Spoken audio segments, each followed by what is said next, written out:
नहीं, आरोप मैंने नहीं, आरोप तो खुद पिताजी ने ही लगा दिया था। 19 तारीख को उन्हें जहर दिया गया, 21 तारीख को उन्होंने मनी न्यायपालिका में कह दिया।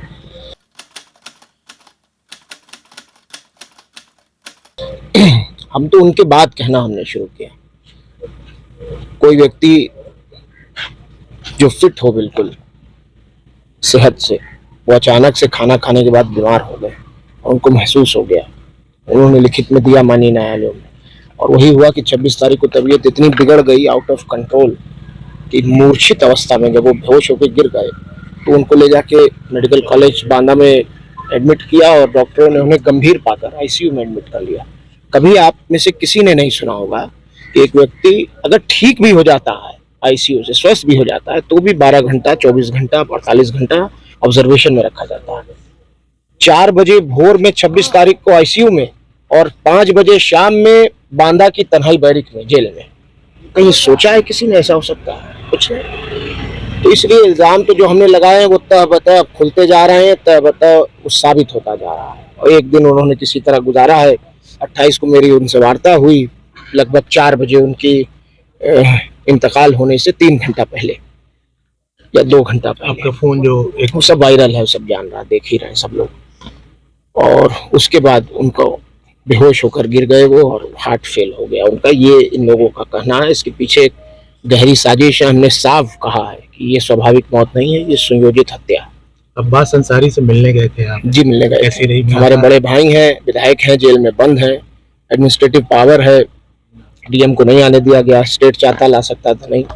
इत्तेफाक था कि माननीय उच्चतम न्यायालय सुप्रीम कोर्ट बंद थी, वरना निश्चित रूप से वो यहाँ होते उस दिन। ये मुझे यकीन है अपनी न्यायपालिकाओं पर। लेकिन चलिए, नहीं आ पाए। अब आगे के लिए हम लोग प्रयास करेंगे। स्वस्थ हैं, ठीक हैं, बहुत ज्यादा हिम्मत से हैं, बहुत साबिर हैं, बहुत सब्र कर रहे हैं। कहेंगे क्या यार, पुत्र के लिए पिता सब कुछ होता है भैया। आप खुद सोचो, आप भी किसी के पुत्र हो गए। अब हम दोनों भाइयों के बीच की बात है, मैं आपसे तो कतई नहीं बताऊंगा। बस इतना कह रहा हूँ कि बहुत मजबूत हैं, बहुत ठीक हैं, और रोज़ा रख रहे हैं, नमाज पढ़ रहे हैं, कुरान शरीफ पढ़ के तिलावत करके बख्श रहे हैं, उनके लिए दुआ कर रहे हैं। एक पुत्र अपने पिता के लिए कुछ कर नहीं सकता है, और हम दोनों भाई उनकी सेवा नहीं कर पाए। जीवन भर भी सेवा करते तो भी उनके लिए कुछ नहीं कर पाते। और अब तो हमारे पास बस यही मौका है कि जो रास्ता वो गरीब, मजलूम, बेसहारा, यतीमों को, कुचले लोगों को सताए जाने के लिए वो जो लड़ाई लड़ते थे, उनका आंसू पोंछते थे, उनकी मदद करते थे, अब वो रास्ता हमारे लिए छोड़ गए हैं। हम उसी तरह गरीबों को लामबंद करके, एकजुट करके उनकी मदद करेंगे, उनके लिए खड़े रहेंगे। यही आशा और यही उम्मीद हमारे सीनों में है। उमर, एक सवाल छोटा सा है कि तमाम लोग आ रहे हैं, उनकी कब्र पे फातिहा पढ़ रहे हैं, वीडियो कॉल के जरिए लोग जी मुख्तार अंसारी का दर्शन कर। चलिए, सच तो बताया आपने कम से कम। जी, Qatar, Dubai, Mauritius, Singapore, South Africa, America, England,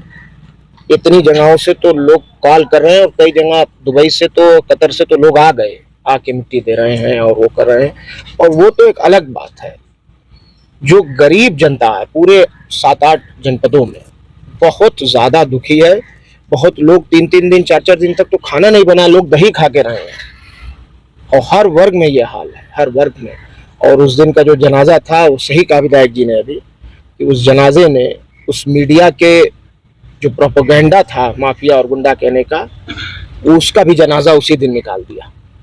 मेरे पिता, कोई कुछ कहा करे, जबान है उसमें हड्डी तो होती नहीं, कोई कुछ कहा करे। मेरे पिता रहनुमा थे, गरीबों, मजलूमों, बेसहाराओं के लिए वो कभी ढाल बनकर खड़े रहे तो कभी तलवार बनकर लड़े। उमर, एक सवाल पब्लिक के बीच में है, जनता भी जानना चाहती है कि मुख्तार अंसारी के आप 2 पुत्र थे और उनकी जो पत्नी है, आपकी माता जी, उन्होंने शायद दर्शन नहीं किया। उनके लिए क्या करना है, वो क्या हाजिर होंगी? मेरी वकील से बात हुई थी, हाईकोर्ट इलाहाबाद की गोपाल चतुर्वेदी जी, वो मेरी वालिदा के, मेरी माता जी के वकील हैं। उन्होंने बताया कि हम जुडिशियल रेमेडी लिए हुए हैं, उम्मीद है कि जल्द इंसाफ मिले। उम्मीद तो हमें रखनी चाहिए, उम्मीद रखें। तमाम लोग दर्शन कर रहे हैं, आप भी चाहेंगे कि माँ जो है वो? अब जख्मों को मत खुरेदिए। मैंने बहुत साहस, बहुत हिम्मत, बहुत धाड़स बना रखा है। मैं 25 साल का ही हूँ अभी। मेरा भाई नहीं है, मेरी माँ नहीं है, मेरे पिता चले गए हैं। लेकिन आप माननीय लोग जो पिताजी के साथ रहे हैं विधानसभा में, एमएलसी लोग, विधायक लोग, तमाम नेता लोग फ़ोन करके, बहुत लोगों ने बहुत प्यार दिया है, हिम्मत दी है, साहस दिया है, और सबने कहा है कि बेटा तुम अकेले नहीं हो, और तुम्हारे पिता की हत्या हुई है और हम इस लड़ाई में तुम्हारे साथ हैं। कानूनी रूप से हम अपनी लड़ाई को जारी रखें। उमर भाई, आखिरी सवाल, 40वां से पहले क्या लगता है कि अब्बास भाई भी आप? भैया उम्मीद तो किया जा सकता है, हम लोग प्रयास कर रहे हैं। उमर, एक खबर आ रही है कि बांदा जेल में लोग दुखी हैं या जिस भी वजह से टमाटर और नमक खा रहे हैं, कुछ ऐसी सूचना आ रही है? एक सूचना आपको नहीं होगी, मैं दे दूं। जिस दिन उनको पंजाब से ले आया गया था बांदा की जेल, उससे पहले वो बांदा रह चुके थे, फिर पंजाब चले गए थे। पंजाब से जब वापस सुप्रीम कोर्ट के ऑर्डर पे लाया गया तो सुप्रीम कोर्ट ने कहा था कि उनकी मेडिकल एडिक्वेट फैसिलिटीज का ध्यान रखा जाए। और जब बांदा की जेल लाया गया था तो बांदा की क्यारी में, जेल की क्यारियों में कोई फूल नहीं बचा था। ये बात किसी को पता नहीं, मैं आज खोल रहा हूँ इस राज को।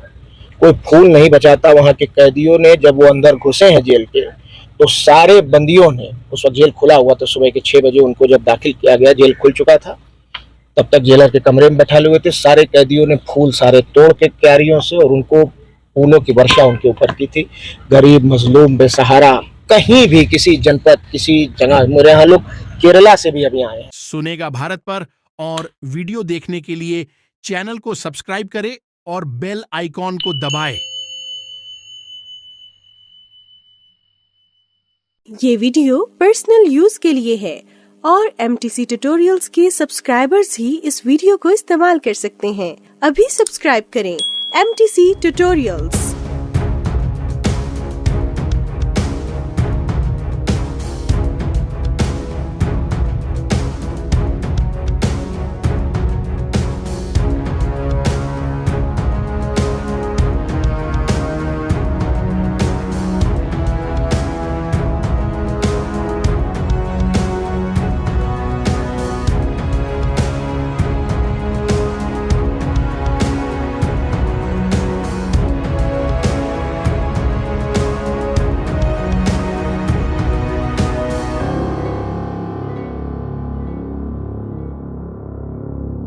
MTC ट्यूटोरियल्स के लिए विजिट कीजिए www.mtctutorials.com और डाउनलोड कीजिए फ्री टेम्पलेट्स।